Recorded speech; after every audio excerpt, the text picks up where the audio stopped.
बिस्मिल्लाहिर्रहमानिर्रहीम। शुरू करता हूँ अल्लाह की बरकत नाम से जो सबको फ़हम अता करने वाला है। आज एक आउट ऑफ करंट अफेयर एक ऐसे मौजू पर बात करना चाहता हूँ जिससे मेरे ख़्याल में लोगों को समझाना, लोगों तक ये बात पहुँचाना इंतहाई ज़रूरी है। जैसे कि आप सब लोगों को पता है जिस तरह से इस मुल्क पर चंद माफियाज जो हैं काबिज़ हैं इन मुल्क के इदारों पर, यानी पाकिस्तान के इदारों पर, और जो चाहे अपनी मर्ज़ी से वो करना चाहे वो उन इदारों से करवाता है, या उन इदारों में कुछ ऐसी तरमीम या उनके कवानीन इस तरीके से बनाए जाते हैं कि वो अपने जो मफादात हैं, अपने जो वो चाहते हैं वो कर सके, अपने लिए मतलब रास्ते खोल देते हैं किसी भी तरह से, या तो उसके कानून में रद्द बदल कर देते हैं, या उस इदारे में ऐसे लोग तैनात करते हैं जो उनकी मर्ज़ी पे चलते हों, जो कठपुतली हों, या फिर उसके कानून में कुछ ऐसा करते हैं अगर उसके मर्ज़ी के लोग ना हों तब भी वो इदारा कुछ नहीं है, जैसा वो चाहे वो अपनी मर्ज़ी से वो उस इदारे से वैसा कुछ करना चाहता है, उसे कुछ करवाना चाहता है। ऐसी जब मैं ये किताब पढ़ रहा था, ये किताब है अंग्रेज़ ने लिखा है, तो इसमें मुझे ये बात सामने आई, मैंने देखी, मैंने पढ़ी कि अगर आपने किसी मुल्क को या किसी रियासत को,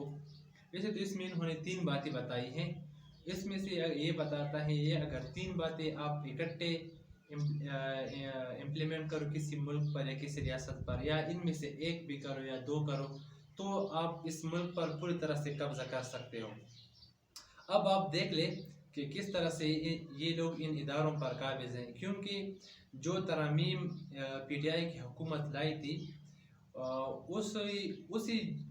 उन सब में तब्दीली ला के उन्होंने फिर अपनी मर्ज़ी से वो चीज़ें तब्दील की, जो वो चाहते थे, जैसे चाहते थे उन्होंने वैसे ही कर लिया। एक अंग्रेज़ अपनी किताब में लिखता है कि अगर आपने किसी स्टेट को कैप्चर करना हो, स्टेट को यानी किसी रियासत किसी मुल्क को कब्जा करना हो, तो आप एक मैसिव मूवमेंट शुरू करें उस मुल्क में, उस मुल्क के शहरों में, स्ट्रीट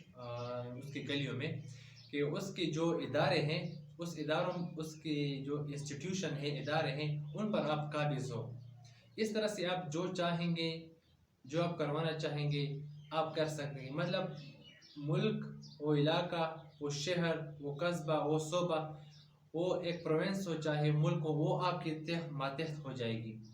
पहली बात उन्होंने ये बताई है कि आप क्या करें, एक मुल्क या जो भी इलाका है उनकी इंस्टीट्यूशन, जो इदारे हैं, उस पर आप काबिज़ हों, उस पर अपनी मर्ज़ी के लोग बिठाएँ,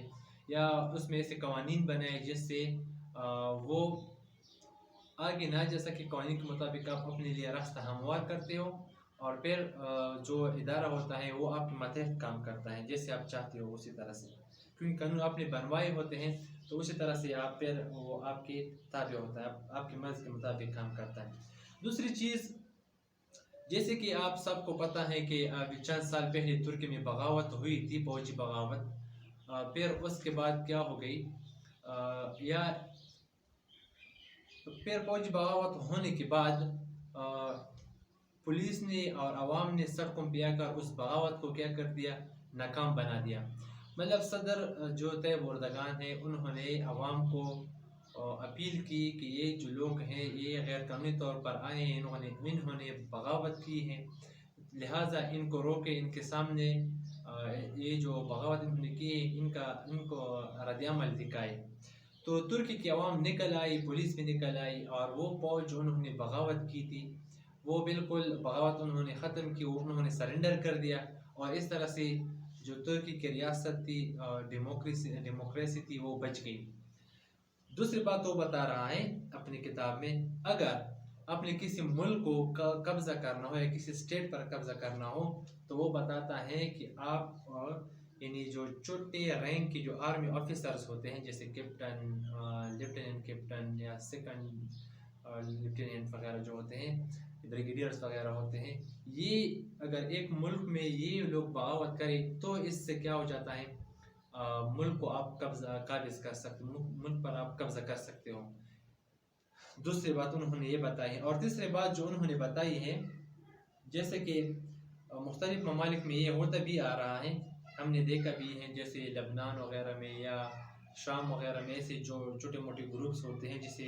گوریلا موومنٹ کہتے ہیں. گوریلا موومنٹ کا مطلب یہ ہے، جو تیسری بات انہوں نے بتائی ہے، گوریلا موومنٹ کا مطلب یہ ہے اگر لیٹ سپوز کرے ایک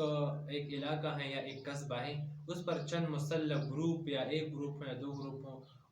وہ مسلح گروپ وہ علاقے پر کیا حملہ کرتے ہیں. اس حملے کے بعد اس علاقے کو وہ اپنے قبضے میں رکھتے ہیں. پھر وہ جو چاہے اپنی مرضی سے وہاں پہ قانون لگا کے یا وہ اپنی مرضی سے جیسے چاہے وہ اپنی حکومت کرتے ہیں. یعنی ایک ایسی باہر سے ایسی گروپ آئی یا اپنے علاقے میں ایسی گروپ جو ایک ٹیریٹری پر ایک زمین ایک خاص علاقے پر قبضہ کر کے ان کو اپنے قبضے میں رکھتے ہیں. تو تڑ انہوں نے یہ چیز بتائی ہے. تو آج میں یہ چیز آپ سے ڈسکس کرنا چاہ رہا تھا کہ ایک ملک کو کس طرح سے برباد کر سکتا ہے، یا ایک ملک کو کس طرح سے کیسے ایک ملک پر قبضہ کیا جا سکتا ہے. تو اس نے یہ 3 پوائنٹ اس کتاب میں لکھے ہیں، اور میرے خیال میں یہ انتہائی اہم پوائنٹس ہے، اس لیے میں نے آپ سے شیئر کرنا چاہی. اور آپ دیکھیں، پوری دنیا میں آپ دیکھیں، سرچ کریں کہ آپ کو ایسا ملے گا کہ جس ملک میں یہ 3 چیزوں میں سے ایک یہی 3 چیزیں ہیں، وہ ملک برباد ہو چکے ہیں. نہ ان کے اکانومی بھی غرق ہو گئی، ان کی ڈیموکریسی، ان کے ہیومن رائٹس، وہاں پہ غربت بھی زیادہ ہے، مہنگائی بھی زیادہ ہے. تو یہ سب چیزیں اس ملک پہ ہیں جن ملک میں یہ تین جو پوائنٹ ہیں یہ یا ان تینوں میں سے ایک بھی ہیں، تو وہ ملک آج کیا حال ہے. آپ خود دیکھ لیں، سرچ کریں، آپ کو پتہ چل جائے گا کہ بالکل واقعی یہ چیز جس ملک میں ہو وہ ملک اب برباد ہیں اور ان کی حالت انتہائی خراب ہے. تو دعا ہے کہ ہمارا ملک بالکل صحیح ہو، ٹھیک ہو. پاک آرمی زندہ باد، پاکستان زندہ باد. اپنی دعاؤں میں تمام مسلمانوں کو ضرور یاد رکھیے گا. اللہ حافظ.